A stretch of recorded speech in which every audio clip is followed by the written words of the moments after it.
Imagine walking into a place where 40,000 human beings vanish from existence every single day. A concrete fortress 74 kilometers from civilization, built on a mass grave from El Salvador's civil war, where the bones of 847 people lie buried beneath the foundation.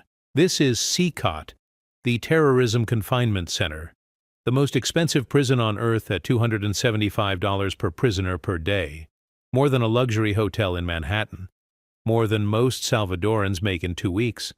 But here's what makes this story different from every other prison documentary you've ever seen. CECOT wasn't designed to rehabilitate criminals. It was engineered as a human warehouse where gang members disappear forever into cells smaller than parking spaces. And the architect who designed it just broke her silence to reveal something that will chill you to the bone. She built it to be irreversibly inhumane, impossible to reform without complete demolition. Today, we're opening the classified files on El Salvador's experiment in making human beings disappear. We're walking through the concrete corridors where emergency powers became permanent infrastructure, where constitutional rights were suspended indefinitely, and where a democratic society convinced itself that building human warehouses was progress. If you've ever wondered how quickly democracy can transform into something unrecognizable when fear becomes policy, this investigation will show you exactly how it happens. Step by step, dollar by dollar, body by body. The silence of 3:47 in the morning is different inside CECOT. It's the silence of 40,000 men holding their breath at the same time. 1,000 monitors flicker in perfect synchronization, each screen a window into a concrete box measuring exactly 2 meters by 3 meters, smaller than a parking space. Each box contains a human being who has been assigned a number instead of a name. The command center smells like industrial disinfectant and the metallic tang of recycled air. 16 guards sit before walls of surveillance feeds, watching corridors that stretch into darkness like the arteries of some massive concrete heart. This is the Centro de Confinamiento del Terrorismo, CECOT, the Terrorism Confinement Center, though the men inside these cells aren't terrorists. They're gang members, drug dealers, murderers, thieves, men whose crimes earned them a one-way ticket to the most expensive prison on Earth. $275. That's what it costs to house each inmate for a single day. More than a luxury hotel room in downtown San Salvador. More than most Salvadorans make in 2 weeks of labor. This is the price of making human beings disappear. At 3:47 a.m., monitor C7 flickers once, twice, then goes black. A silent alarm chirps in the command center. Guard Miguel Santos reaches for his radio, then hesitates. The protocol manual says any monitor failure requires immediate investigation, but the protocol manual was written for a normal prison. CECOT is many things, but normal isn't one of them. Santos stares at the black screen for 37 seconds. In those 37 seconds, he makes a choice that will echo through everything that follows. He logs the outage as a routine maintenance issue. He does not dispatch a guard to Section C7. He does not know that in Cell 4, 847, a man named Javier Morales has just torn his bedsheet into strips and is knotting them with the precision of someone who has thought about this moment for months. 74 kilometers southeast of San Salvador, CECOT rises from volcanic soil like a concrete tumor. The site was chosen for its isolation. No major roads lead here. No bus routes service this corner of nowhere. When they built this place, they wanted to ensure that the men who entered would be forgotten by the world outside. They succeeded more completely than they ever intended. The foundation required $12 million in reinforcement, not because of the weight of the building, but because of what lay beneath. This land holds secrets older than gang violence. During excavation, the construction crews unearthed 847 human skeletons, remains from El Salvador's civil war, when this patch of volcanic ash served as a mass grave for peasants and students and anyone else who found themselves on the wrong side of history. Each skeleton discovery triggered a legal protocol. Work would stop. Forensic archaeologists would be summoned. Families would be notified when possible. Religious ceremonies would be conducted. The dead would be given proper burial. These delays added $2.3 million to the construction budget and pushed the completion date back by 4 months. President Nayib Bukele was not pleased by these delays. The meeting took place in a construction trailer surrounded by mud and the scattered bones of the disappeared. Bukele, 39 years old and famous for his casual dress and Twitter feuds, sat across from Miguel Herrera, the Turkish construction foreman who had built prisons in 3 different countries, but had never encountered anything like this. "How many more bodies?" Bukele asked, scrolling through his phone while Herrera wiped sweat from his forehead. "We don't know, Mr. President. The ground-penetrating radar shows anomalies across the entire construction site. There could be hundreds more." Bukele looked up from his phone. His expression was the kind of blank calm that experienced politicians cultivate when they're about to say something that will haunt them later. The dead can wait. The living cannot. Construction resumed the following morning. When workers encountered additional remains, they were instructed to carefully collect them in plastic bags and store them in a refrigerated trailer. The proper ceremonies would be conducted after CECOT was complete. The dead had waited 40 years. They could wait a few months more. CECOT's foundation rests on a layer of concrete poured directly over the bones of 847 people whose names are carved on a memorial that doesn't exist. The irony was lost on no one except the architects. A prison built on a mass grave. A monument to state violence constructed atop the victims of state violence. The concrete absorbed the volcanic ash and the calcium dust of human remains and hardened into something that would outlast the democracy that built it. March 27, 2022. 87 people died in El Salvador that weekend. 87 murders in 3 days. Bodies dropped in the streets of San Salvador like punctuation marks in a sentence no one wanted to finish reading. The killings were coordinated, methodical. Each murder carried the signature of MS-13, the gang that had turned El Salvador into the murder capital of the world, but something was different about this particular weekend of violence. The killings weren't random. They were a message, a demonstration of power directed at President Bukele, who had spent the previous year tightening conditions in El Salvador's overcrowded prisons. Gang leaders wanted to remind him who really controlled the streets. The strategy backfired spectacularly.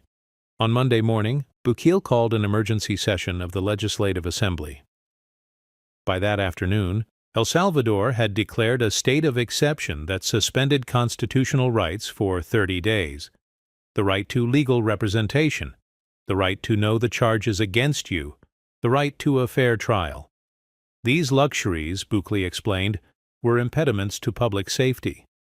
Within 72 hours, 50,000 people were arrested, not charged, arrested, picked up in sweeps through neighborhoods where gang activity was suspected, young men with tattoos, older men who lived in the wrong neighborhoods, boys as young as 14 who looked like they might someday join a gang. The dragnet was indiscriminate and merciless. El Salvador's existing prisons could hold 18,000 inmates.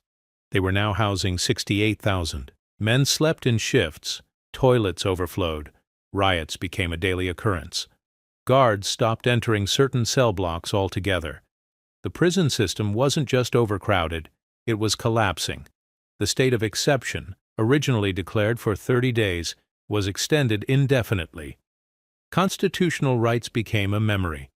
The emergency had become permanent, and the permanent emergency demanded an architectural solution. The emergency congressional session took place on a Tuesday evening in April.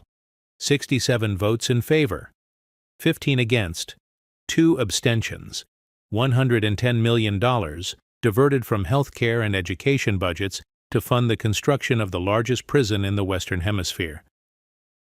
The vote took 4 hours. The debate lasted 12 minutes. The construction contract was awarded to Tosila Holding, a Turkish firm with experience building prisons and military installations across 3 continents. No competitive bidding process was conducted. No alternative proposals were solicited.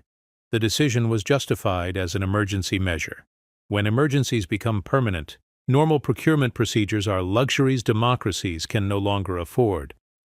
Tosiala Holding had built facilities for authoritarian governments before. They understood the requirements without extensive explanation. Maximum security. Minimum humanity. A place where people could be stored like inventory until someone decided what to do with them.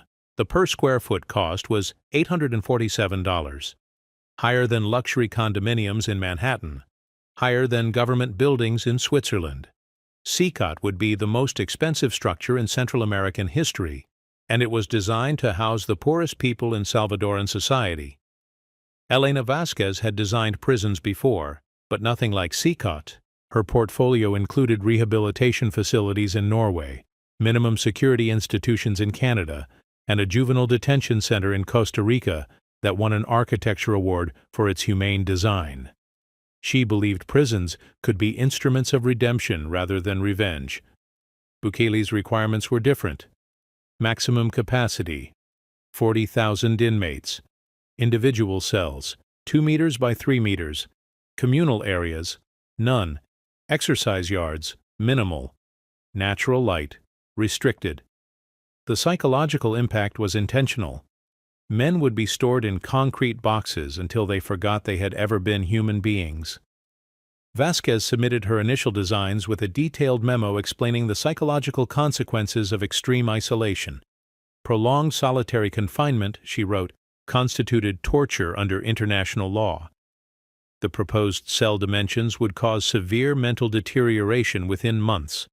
The lack of natural light and social interaction would create rates of suicide and self-harm that would violate every humanitarian standard developed since World War II. Bukele's response was brief. Build it exactly as specified.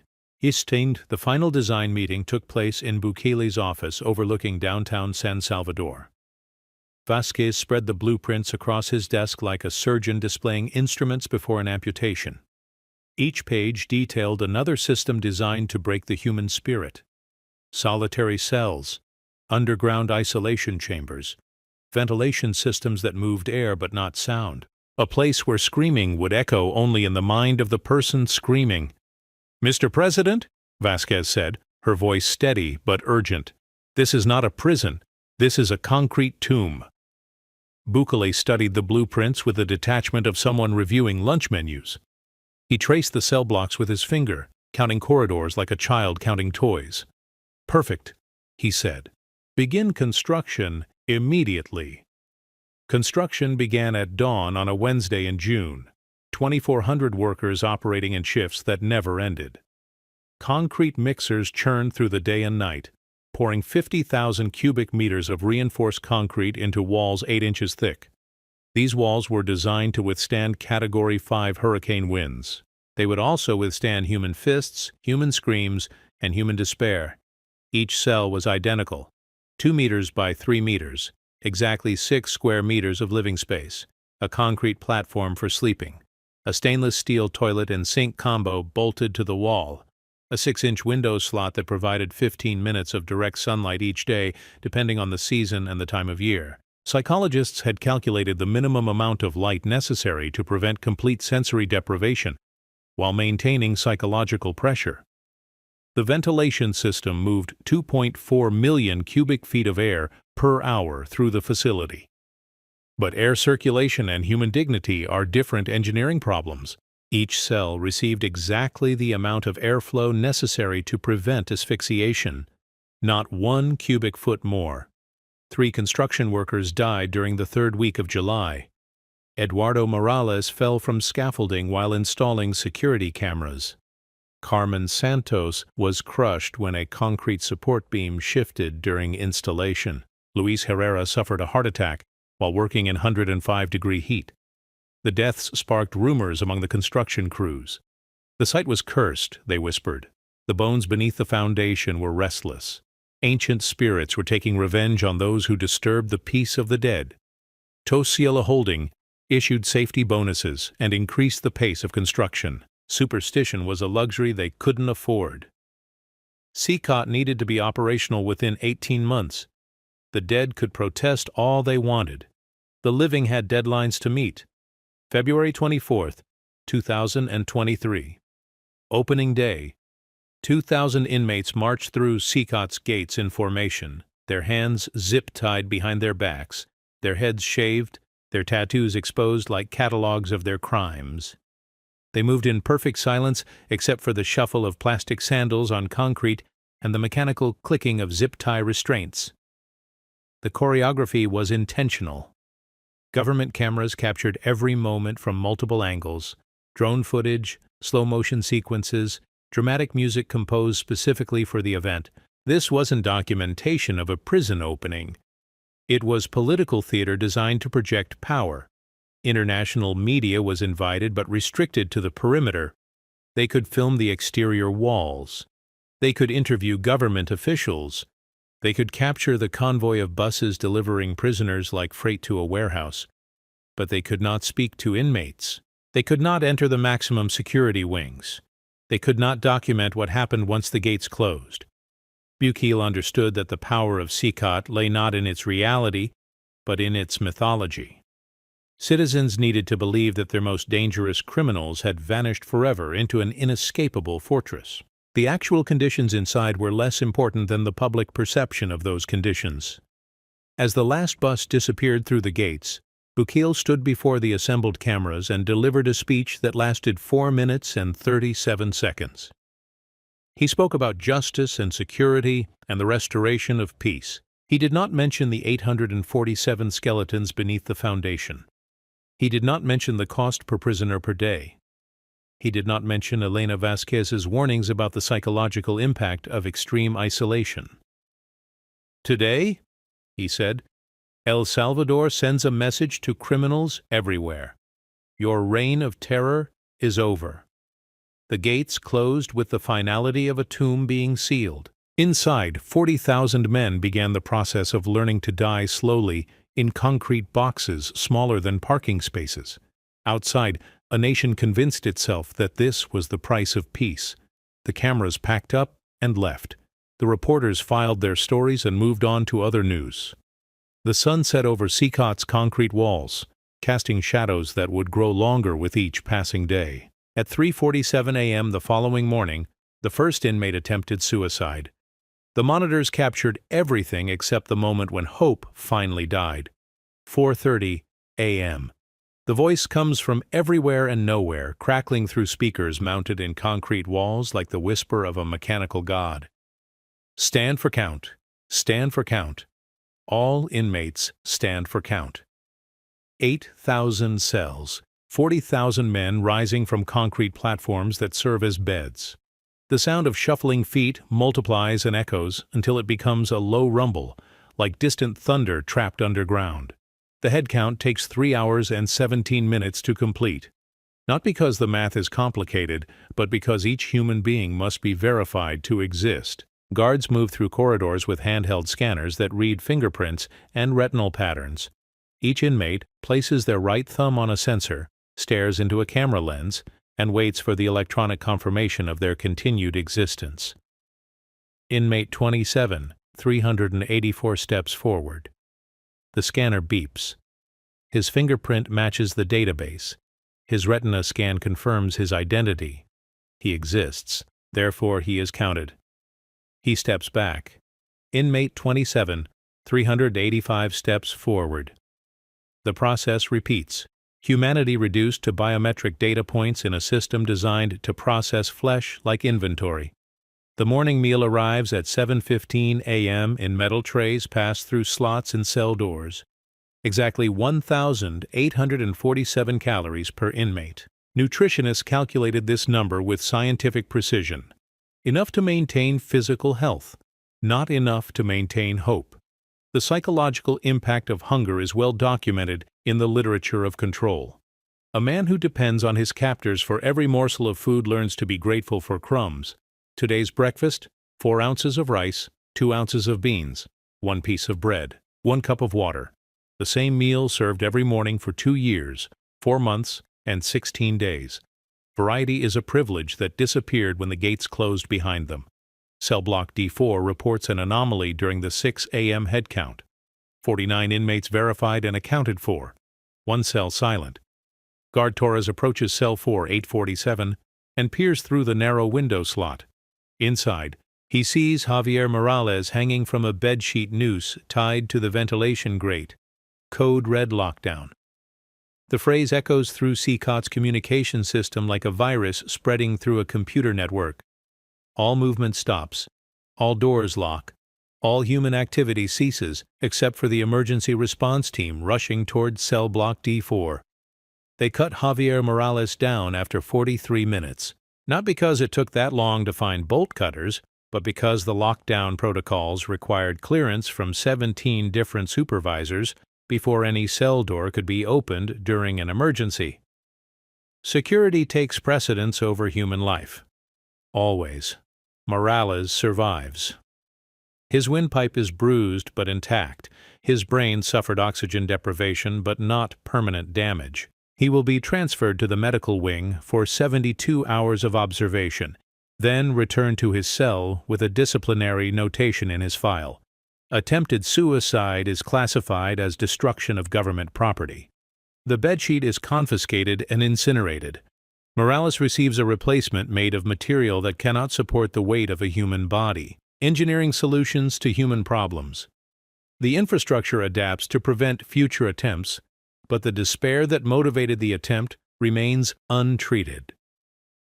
CECOT's artificial intelligence system processes 24 million data points every day. Facial recognition algorithms track emotional expressions. Voice analysis software monitors tone and stress levels during the brief conversations inmates are permitted with guards. Movement pattern analysis identifies behavioral anomalies that might indicate planned violence or escape attempts. The AI was developed by Cellebrite, an Israeli technology company that specializes in surveillance systems for high-security environments. The same algorithms that monitor Palestinian prisoners in military detention facilities now watch Salvadoran gang members in concrete cells. Oppression is a technology that travels well across borders and adapts easily to local conditions. Every inmate's psychological profile updates automatically every hour. The system tracks sleep patterns, appetite changes, social interactions, and verbal responses to generate predictive models of future behavior. Machine learning algorithms identify inmates at risk for violent episodes, suicide attempts, or leadership activities among prisoner populations. But algorithms cannot predict despair. They can measure its symptoms after the fact, but they cannot anticipate the moment when a human being decides that existence has become unbearable. Javier Morales showed no behavioral indicators in the 48 hours before his suicide attempt. His psychological profile rated him as low risk for self-harm. The artificial intelligence system that monitors every breath and heartbeat failed to detect the most human of responses to inhuman conditions. The missing person turns out to be present after all. Present but lifeless, hanging from improvised rope in a cell designed to prevent exactly this kind of incident. The first crack in CECOT's perfect system of control manifests not as a security breach, but as a reminder that human beings possess one final freedom that no prison can eliminate: the choice to stop living. $275 per day, per inmate. The number haunts every budget meeting, every policy discussion, every conversation about CECOT's future. Multiply by 40,000 inmates. Multiply by 365 days. The annual cost reaches $401 million. For context, El Salvador's entire public education budget is $370 million. The national healthcare system receives $290 million annually. CECOT costs more than schools and hospitals combined, yet produces nothing except the temporary illusion that dangerous people have vanished from society. The facility employs 1,247 people: guards, administrators, medical staff, kitchen workers, maintenance technicians, and surveillance specialists. CECOT is El Salvador's third-largest employer after the military and the public health system. An entire economy has grown around the business of warehousing human beings. The payroll alone consumes $89 per inmate per day. Food costs $12. Utilities require $31. Infrastructure maintenance demands $143 daily per prisoner. These numbers add up to a simple truth. CECOT is economically unsustainable. It bleeds money like a severed artery, and the bleeding accelerates every month. Budget Director Carlos Mendoza discovers the discrepancy on a Tuesday afternoon while reviewing food procurement contracts. $47 million in payments to suppliers who don't exist. Purchase orders for deliveries that never arrived. Invoices for services that were never provided. The money simply vanished into the bureaucratic maze of emergency spending authorizations and expedited payment procedures. Mendoza's investigation reveals a procurement system designed for corruption. Emergency contracts were awarded without competitive bidding. Invoices were paid without delivery verification. Oversight mechanisms were suspended in the name of operational security. The same emergency powers that justified CECOT's construction created perfect conditions for systematic theft. The missing $47 million represents enough money to operate a public hospital for 2 years. It could fund elementary education for 30,000 children. Instead, it disappeared into the pockets of contractors and administrators who understood that emergencies create opportunities for those clever enough to exploit them. Dr. Patricia Solorzano has worked in correctional psychology for 16 years, but CECOT challenges every principle she learned about human rehabilitation. Her office overlooks Cell Block B, where she can watch inmates pace in circles during their brief daily exercise periods. The men move like animals in cages because that's essentially what they've become. Her research documents the predictable progression of psychological deterioration in extreme isolation. Week 1, anxiety and insomnia. Week 4, depression and withdrawal. Week 12, hallucinations and paranoid ideation. Week 24, catatonic episodes and complete social breakdown. 67% of CECOT's inmates develop symptoms within 90 days.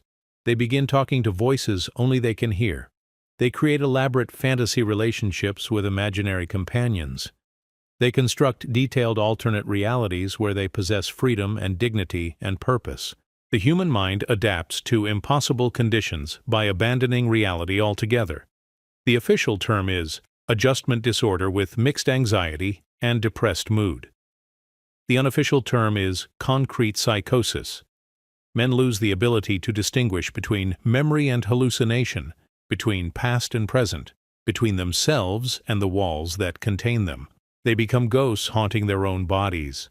47 inmates per 1,000 attempt suicide annually, 12 times higher than El Salvador's national average, higher than death row populations in maximum security prisons across the United States, higher than prisoner of war camps during World War II.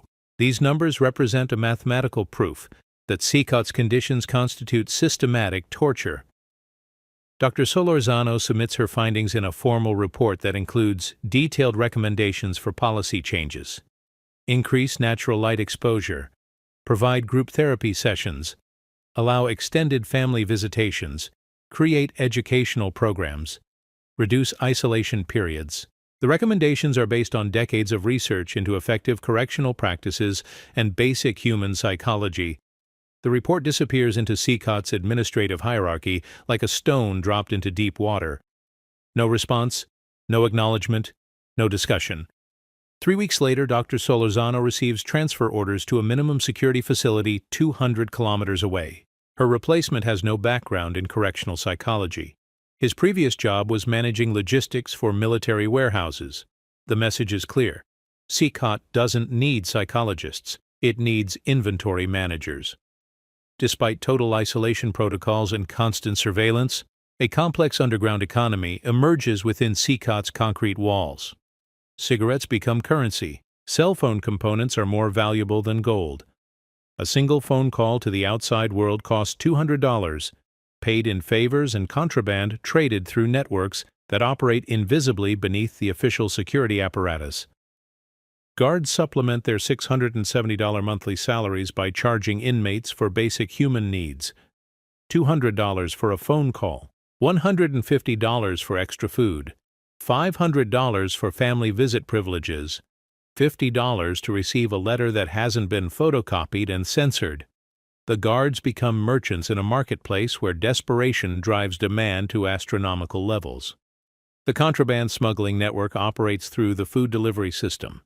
Kitchen workers hide SIM cards inside bread rolls. Phone batteries are concealed in rice portions.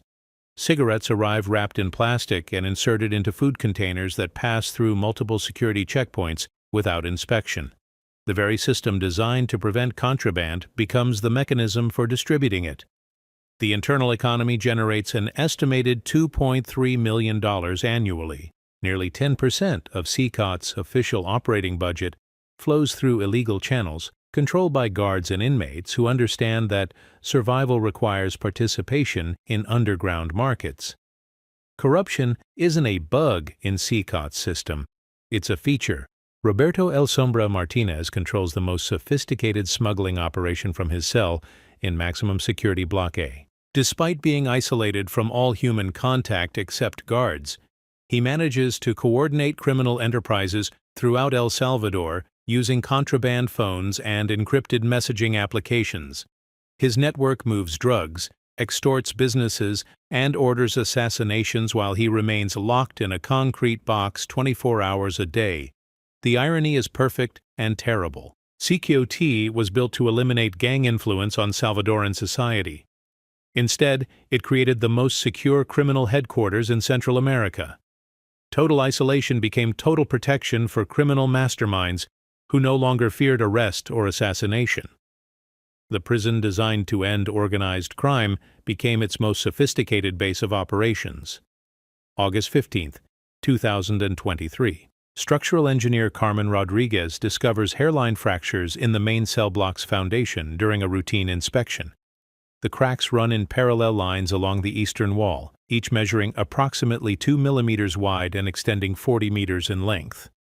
The cause is ground settling combined with seismic activity. The volcanic soil beneath CECOT was inadequately compacted during the rushed construction process. Earthquake tremors, common in El Salvador, stress the foundation beyond its design specifications. The cracks grow wider each month as the weight of 8 floors of concrete cells slowly crushes the inadequate base. Repair costs are estimated at $12 million. The work would require evacuating 4,000 inmates from the affected cell blocks and relocating them to other facilities. But El Salvador's entire prison system operates at 300% capacity.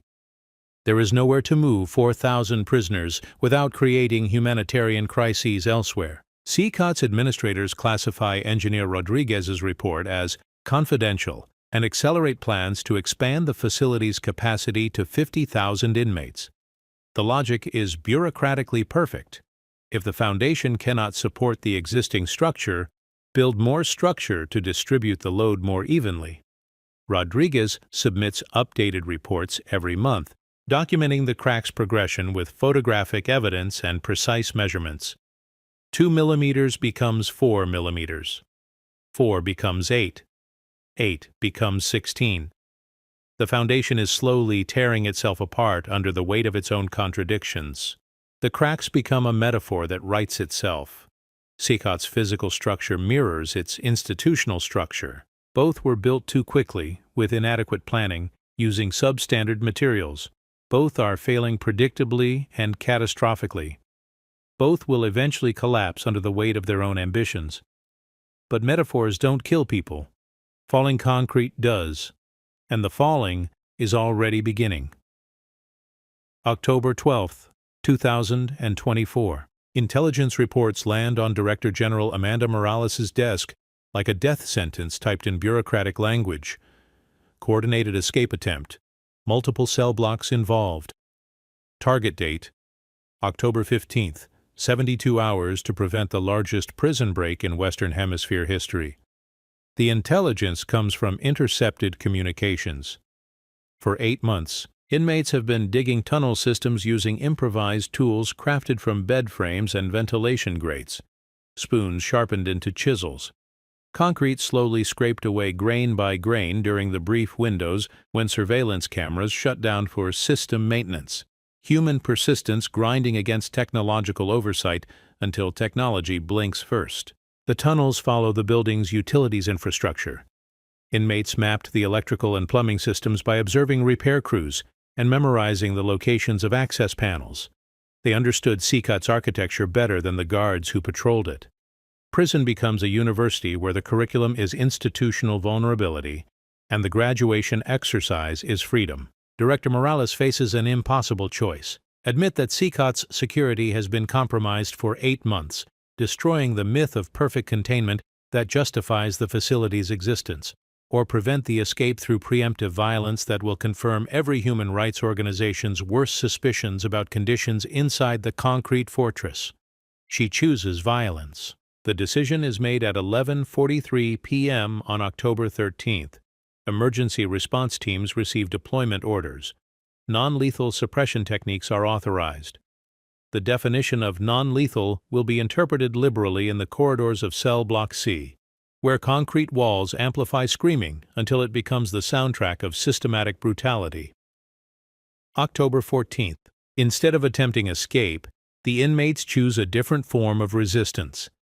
12,000 men refuse breakfast. By noon, the hunger strike spreads to 18,000 participants. By evening, 23,000 inmates sit in silent protest against conditions that violate every international standard for human treatment. The strike is organized using hand signals and coded messages passed through the plumbing system. Inmates discovered that CECOT's pipes carry sound between cells when they tap in specific patterns.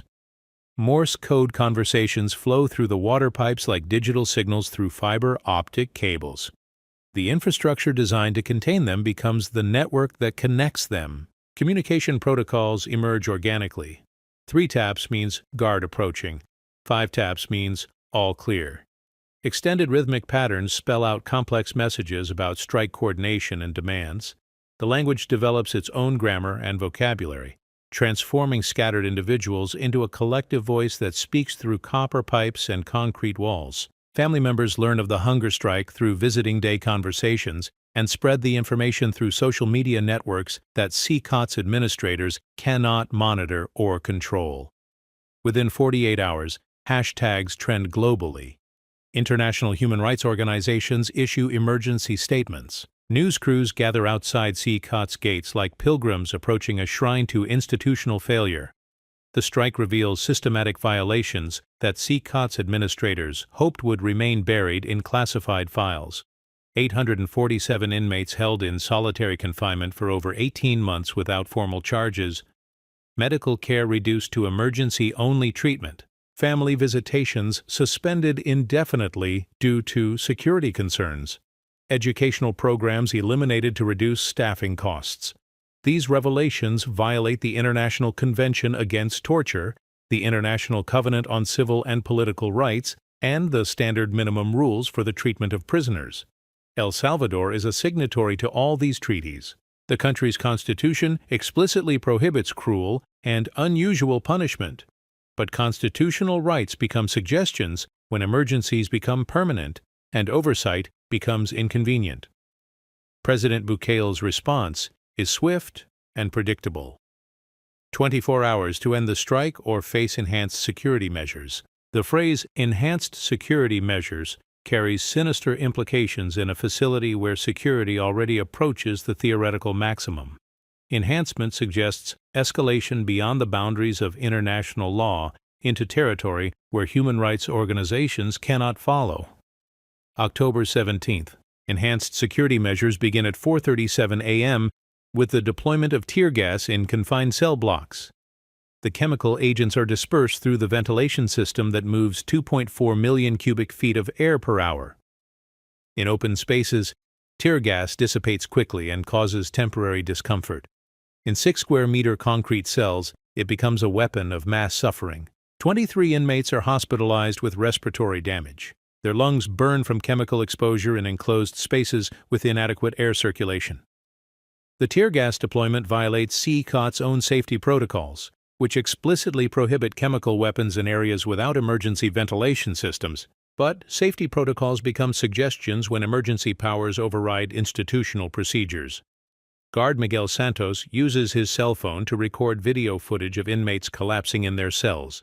The footage shows men gasping for air while chemical clouds swirl through corridors designed to contain everything except human dignity. Santos uploads the video to social media platforms before his supervisors can confiscate his phone. The footage reaches 2.3 million viewers within 6 hours. International news organizations broadcast the images alongside commentary from human rights experts who use words like chemical warfare and crimes against humanity. The El Salvador Ministry of Information issues denials that sound increasingly desperate with each statement. 3 inmates die from chemical exposure. Their names are Carlos Mendoza, age 24, Roberto Silva, age 19, Luis Martinez, age 27. They become statistics in a government database and martyrs in a resistance movement that transforms the hunger strike into something approaching revolution. Cell Block C erupts in coordinated revolt. Inmates use mattresses and furniture to barricade cell doors. They ignite improvised weapons using contraband materials accumulated over months of underground trading. The concrete corridors fill with smoke and screaming and the sound of human beings choosing to fight rather than suffocate in chemical clouds. Armed response teams enter Cell Block C with riot gear and automatic weapons. The battle lasts 14 hours and 17 minutes. Corridor-by-corridor combat between guards trained in military tactics and inmates armed with desperation and improvised weapons. The architecture that was designed to contain becomes a maze that traps both sides in escalating violence. The siege reveals critical design flaws in CECOT's construction. Narrow corridors create choke points that trap guards and inmates together in confined spaces, where violence becomes intimate and inescapable. The AI surveillance system fails to distinguish between authorized personnel and prisoners during emergency protocols, creating confusion that amplifies the chaos. CECOT's communication systems break down completely. Guards cannot coordinate with each other. Commanders cannot assess the situation or deploy reinforcements effectively. The facility designed for perfect control becomes perfectly uncontrollable when the inmates decide they no longer consent to being controlled. 17 inmates die during the siege. Their deaths are officially classified as justifiable homicides committed in self-defense by guards who feared for their lives. 31 guards are injured, mostly from smoke inhalation and minor lacerations. $4.7 million in infrastructure damage requires months of repairs that will delay expansion plans indefinitely. The casualties represent more than statistics. Each death is evidence that CECOT's design creates conditions where violence becomes inevitable. When human beings are caged beyond their psychological breaking point, they break. When institutional control depends on the threat of violence, violence eventually becomes the only language that both sides understand.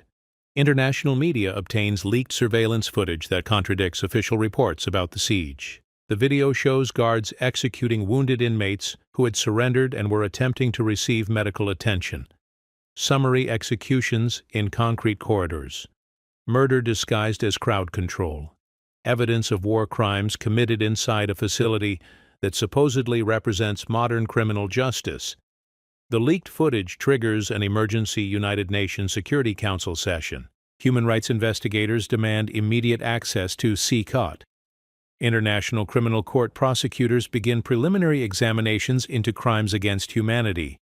El Salvador's emergency powers become the subject of international legal challenges that threaten to expose the entire architecture of authoritarian control. Bukele's administration launches a coordinated disinformation campaign to control the narrative. The siege was staged by foreign agitators attempting to destabilize El Salvador's democracy. The casualty reports are exaggerated by criminal sympathizers who want to undermine public safety. The leaked footage is deepfake propaganda created by international enemies of state sovereignty. Government operatives pressure hospital staff to falsify medical records describing the injuries sustained during the chemical weapons deployment. Death certificates are altered to eliminate references to toxic gas exposure. Witnesses are intimidated into silence through threats against their families and promises of financial compensation for cooperation. Family members of deceased inmates receive unexpected visits from government representatives offering $50,000 payments in exchange for signed agreements not to pursue legal action or speak to international investigators. The payments represent more money than most families will earn in a lifetime, creating impossible choices between justice and survival.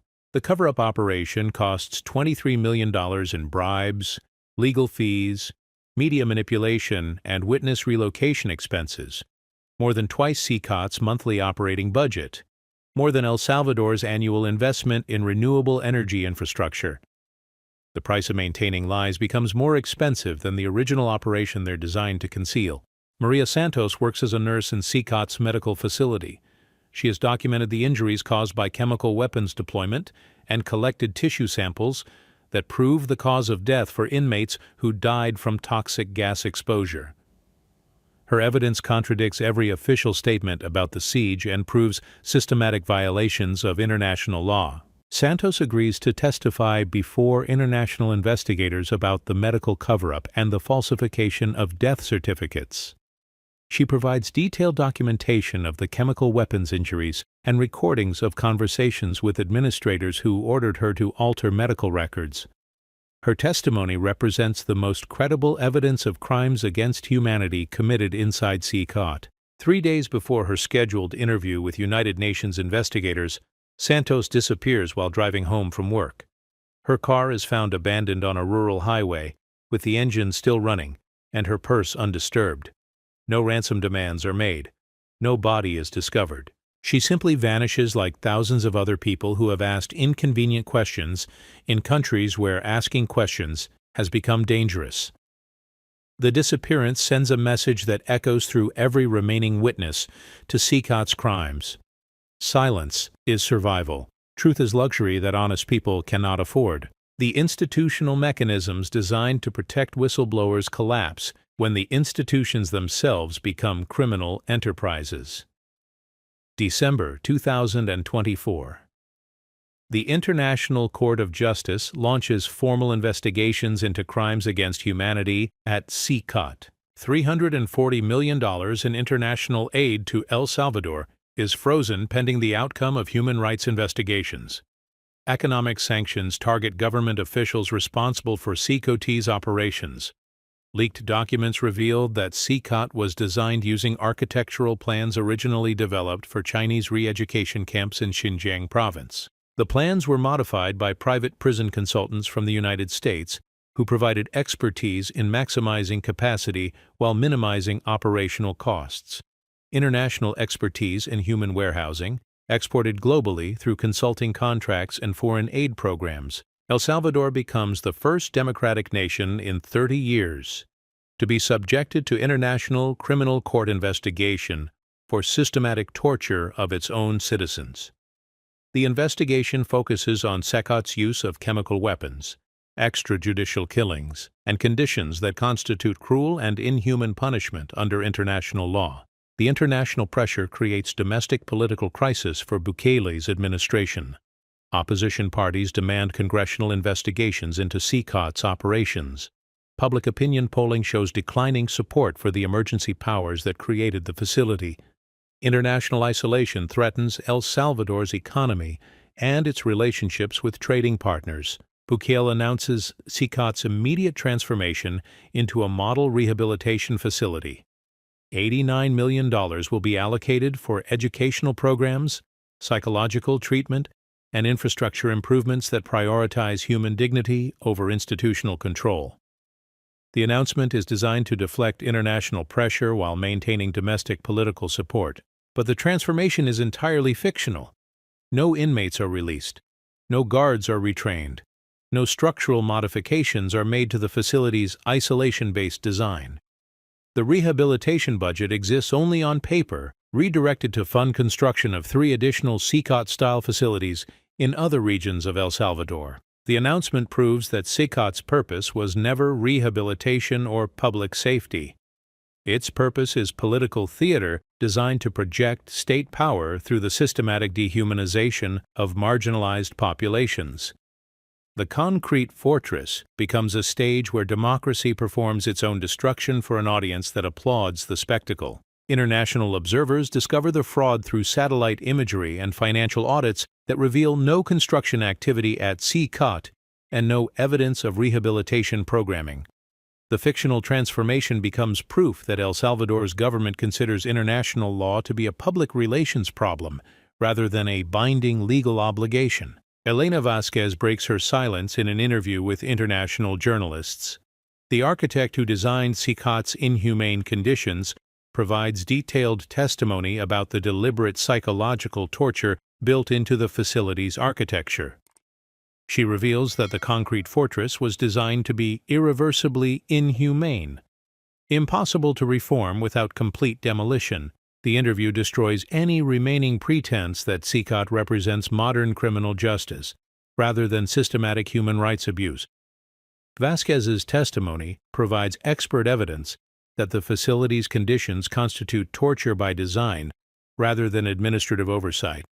Intent becomes indisputable when the architect confesses her complicity in creating an instrument of state terrorism. The confession opens criminal liability for everyone involved in CECOT's design and operation.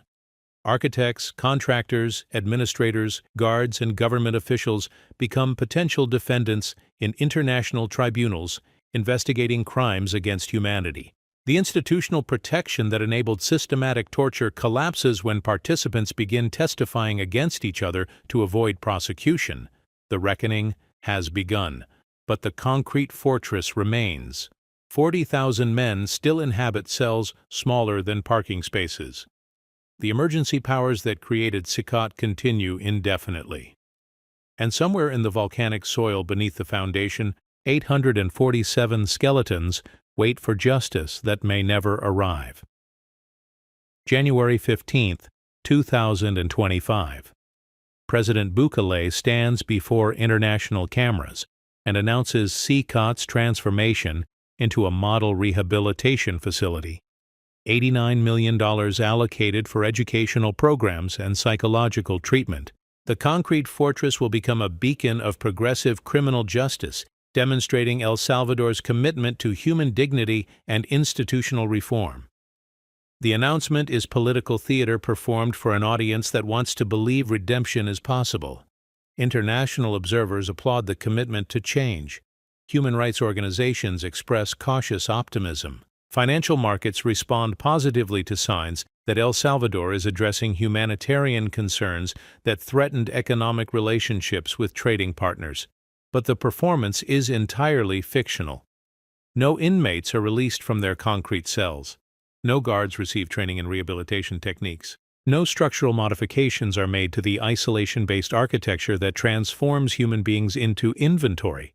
The announcement exists only in press releases and government websites, a digital mirage designed to deflect international pressure. The rehabilitation budget is entirely imaginary.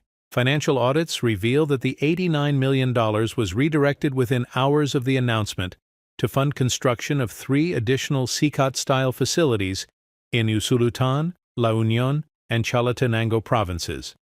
El Salvador's solution to CECOT's humanitarian crisis is to build more CECOTs and distribute the suffering across a wider geographic area. Satellite imagery reveals no construction activity at the original CECOT facility, except for perimeter wall reinforcement and installation of additional surveillance equipment. International observers monitoring the promised rehabilitation programs find no evidence that such programs exist outside government propaganda materials. Elena Vasquez, the original architect, breaks her professional silence in an interview with the BBC World Service. Her voice carries the weight of someone confessing complicity in systematic torture. She describes CECOT's design philosophy in technical terms that reveal the deliberate cruelty built into every concrete wall and steel door. The psychological impact was intentional, she explains to journalist Sarah Mitchell. Every dimension was calculated to maximize human suffering while maintaining plausible deniability about the facility's true purpose. The cells are sized to prevent comfortable sleep. The ventilation is calibrated to maintain air quality while eliminating privacy. The lighting is designed to disrupt circadian rhythms and induce depression. Fan Shi, Vasquez reveals that CECOT was designed to be irreversibly inhumane. The foundation cannot support alternative uses. The cell blocks cannot be reconfigured for group activities. The ventilation system cannot be modified to support rehabilitation programming. Complete demolition is the only way to transform the facility into something that respects human dignity. We built a machine for destroying human beings, she concludes. No amount of policy reform can change the fact that the architecture itself constitutes torture. The interview destroys any remaining international credibility for Bukila's rehabilitation narrative. Expert testimony from the facility's architect proves that CECOT's humanitarian violations are features, not bugs. Intent becomes indisputable when the designer confesses her role in creating an instrument of systematic dehumanization. March 2025.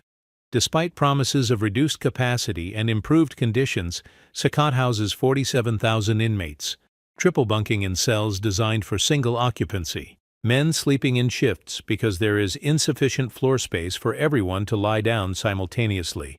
Human beings stacked like cargo in a warehouse where dignity shipped out long ago. The overcrowding creates catastrophic sanitation failures. Sewage systems designed for 20,000 inmates cannot process waste from 47,000 human beings. Toilets overflow into cell blocks. Raw sewage backs up through floor drains and creates lakes of human waste in corridors where inmates must walk to reach their daily 15 minutes of exercise. Infectious diseases spread through the overcrowded facility like wildfire through dry timber. Tuberculosis, hepatitis, and antibiotic-resistant bacterial infections jump from cell to cell through contaminated air and water systems. The medical facility, designed for routine healthcare, becomes a triage center for managing epidemics.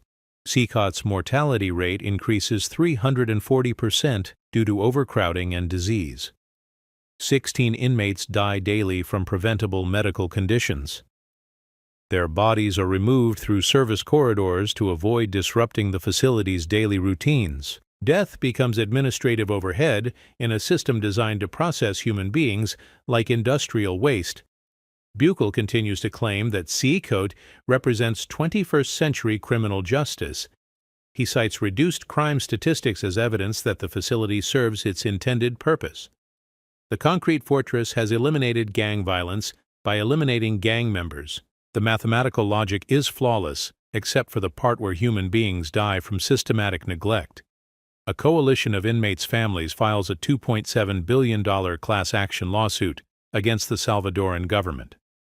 The lawsuit alleges systematic torture, extrajudicial killing, and conditions that constitute crimes against humanity under international law. The financial damages represent enough money to bankrupt El Salvador's government and force institutional reform through economic pressure. The lawsuit reveals the true scale of CECOT's human cost.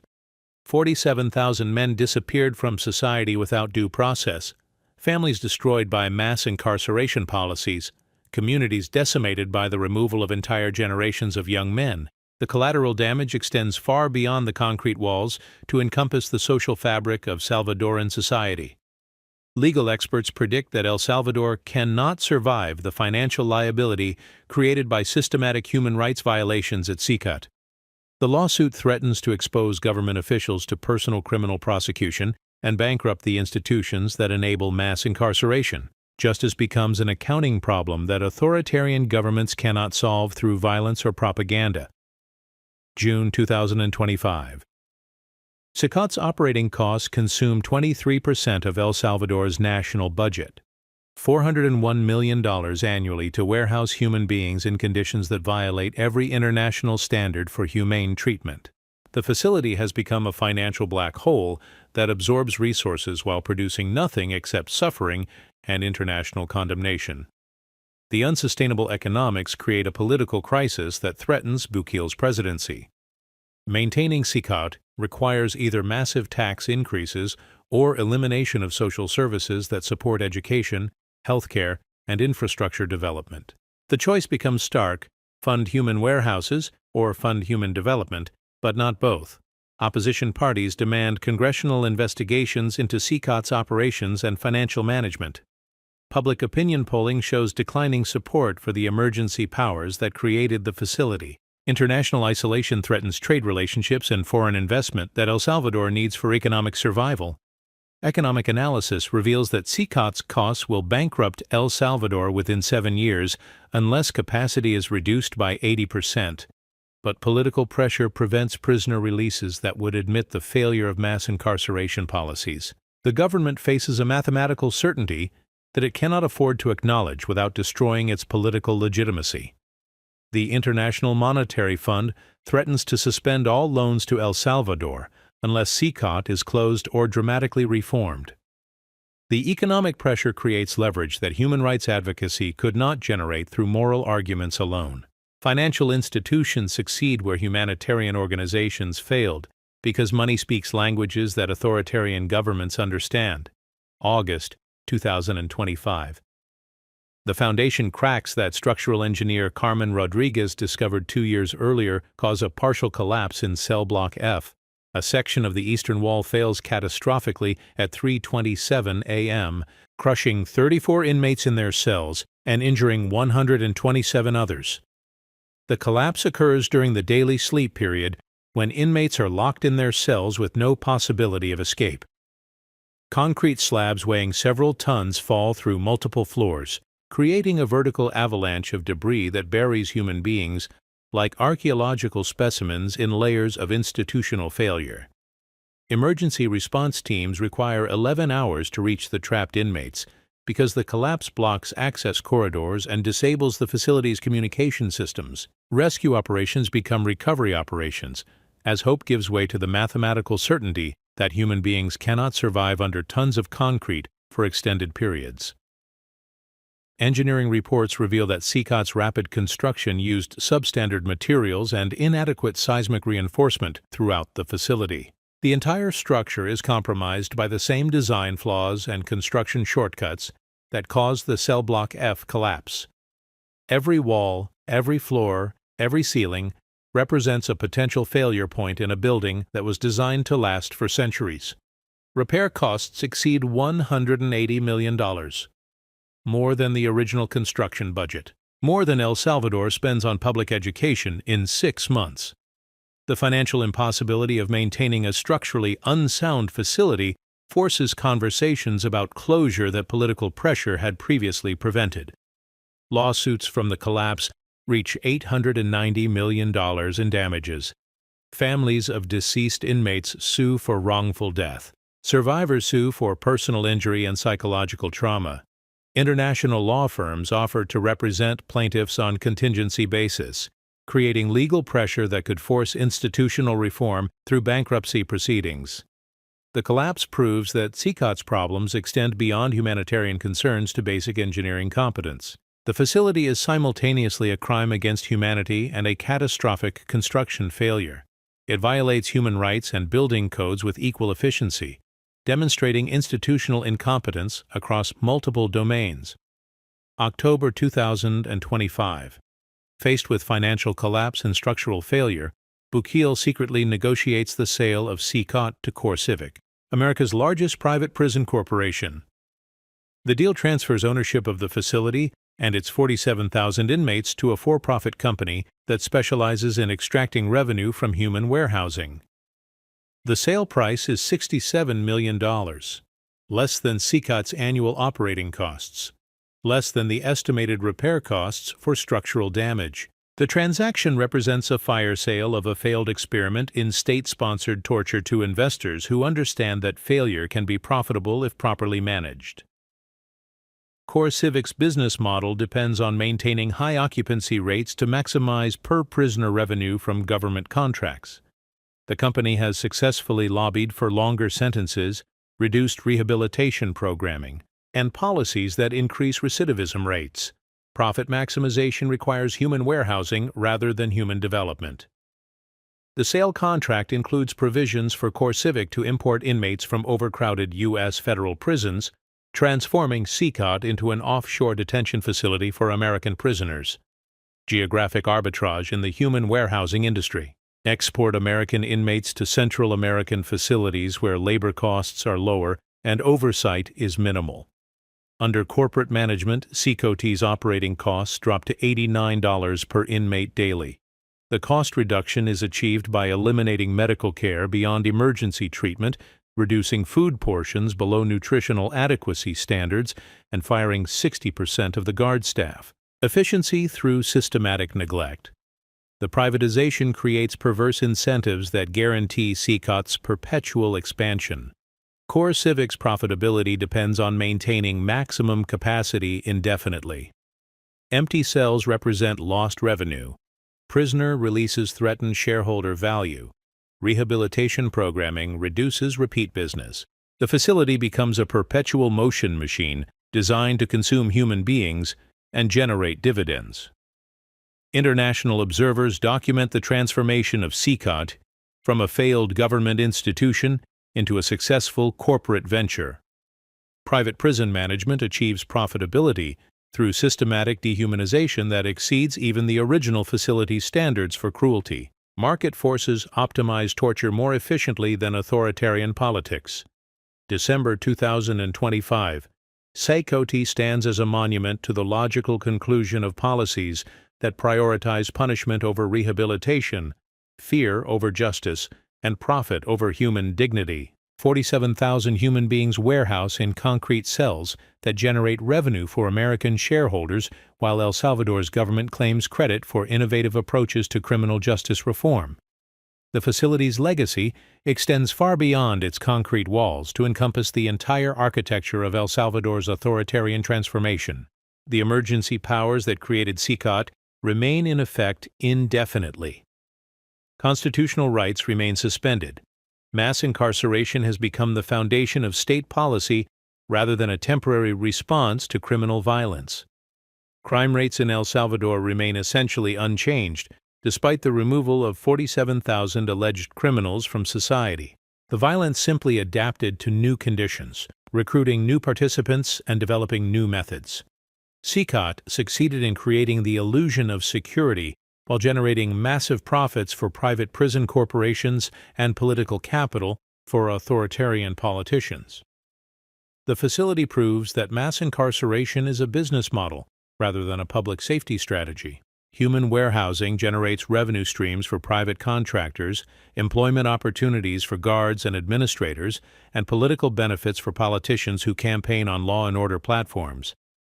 The inmates are raw material in an industrial process designed to transform human suffering into institutional profit. International investigators compile evidence for war crimes tribunals that may someday hold CECOT's architects and operators accountable for systematic torture disguised as criminal justice policy, but the investigations proceed slowly through bureaucratic procedures while new facilities are constructed and new populations are targeted for elimination from civil society. As the sun sets over CECOT's concrete walls, casting shadows across volcanic soil that holds the bones of previous generations disappeared, one question haunts every observer.